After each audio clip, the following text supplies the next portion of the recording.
but I'm crying, wishing I could fall in love with you. I guess there's no sense going on tonight. Update on the Continental. The newest, most fun part for me is the fabrication of this air cleaner here. So this is the factory air cleaner that came with the vehicle. But as you guys know, we swapped this out for an LS engine, which is fuel injected. And we have our real intake coming off of the throttle body back here. We've got a filter element in this box we made. So this is aesthetic.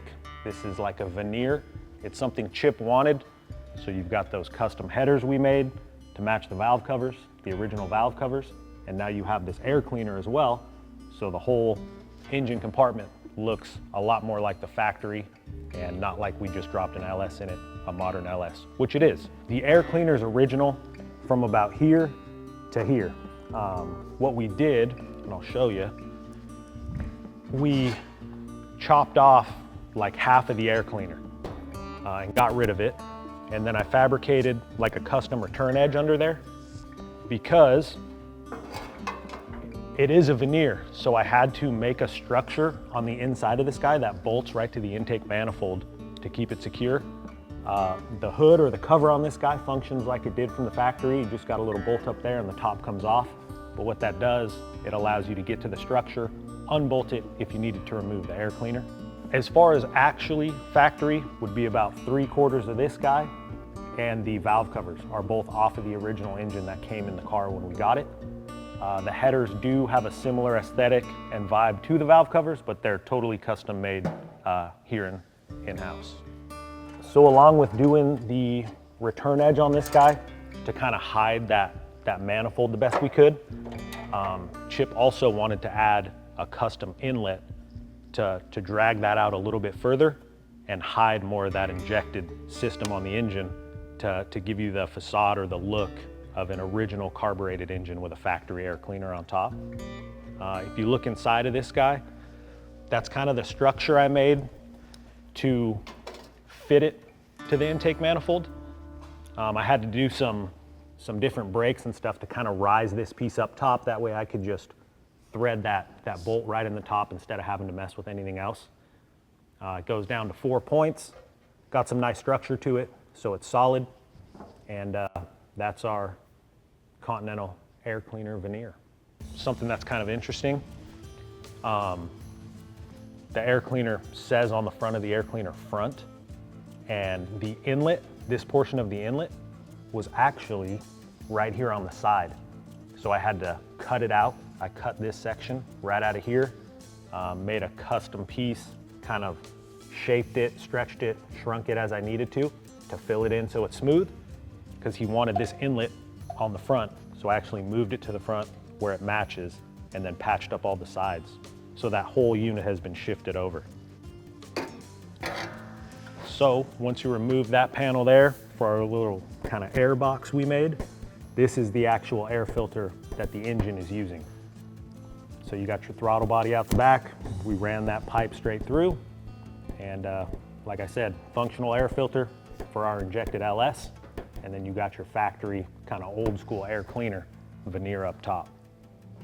While you can see the tube, so if you know, you know, but this kind of air box element here hides the filter, kind of gets that out of the way. So this is more the focus.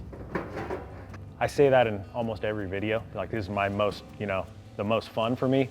But another one that was a lot of fun. As far as cutting this thing in half, trying to follow all these radiuses, get it nice and clean, hide all the welds, shifting that inlet to the front. It's like performing surgery on a piece of metal, real detailed and meticulous with it all. So yeah, a ton of fun dealing with hood clearances, hiding the manifold, making it look original, like this is what came in the vehicle. But underneath you have a modern, reliable LS. This particular car was a high-end, kind of futuristic vehicle of its time, so it actually had power windows in it already. Currently, we do have the factory glass in it and quarter windows. All brand new window motors, window tracks. We custom fabricated some mounts, and so you're still gonna have the electric windows, but they're updated, they're more robust. Covering up those regulators and those motors, obviously have your interior door panels. We're using the stock ones. A little bit of customization we did so far is on this rear panel here. It had a electric window switch, just like this, where it swooped up and kind of changed the plane of this panel. Chip wanted that rear panel to flow back on one plane. So what we did is removed that hump, brought it down, re-welded that flat, and we had to move this whole panel here up just a bit, and it's gonna match this top plane of this guy here. So it's gonna go from high to low and then follow it all the way forward. Part of that just being Chip's preference, his design, as well as fitting in this Firebird rear seat. He's got a particular aesthetic that he's drawn up and designed for us, where this is all gonna flow real nice, drop out, and then continue forward to the front of the vehicle. And so when Chip designs things for us, he always obviously draws them out. You can see in this guy here, as far as the Firebird kind of rear seat trim, which we have here, going into that rear seat back that folds around, the piece we were just talking about is this rear panel, which would be this guy here. You can see we're gonna add somewhat of a swoop here so it drops a level into this plane, but he wants it flat. So when you open this door here, you don't have an additional hump for that window switch. So it's just gonna flow down like this here, continue straight. And then when you close the door, it's gonna follow into this line that drops again and goes forward. Yeah, so this is a custom, modern, it's a brand new kit we purchased. Whole new regulator and motor system. That's all tucked away. We did have to weld in after making some custom brackets to fit this all into the vehicle, where it's seamless, flat, but it's all modern, brand new, reliable. So you don't have to worry about that. We did the rear motors, regulators and everything.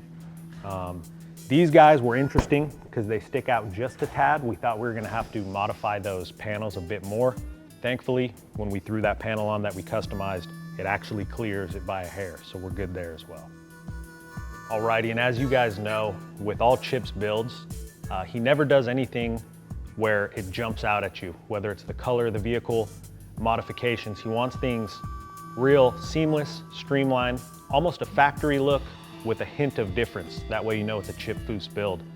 One of the things we went with, along with those smooth lines on those door panels, is we picked out a steering wheel that he liked where it doesn't jump out at you, but if you look close, you think to yourself, I don't know that this is factory, and it's not.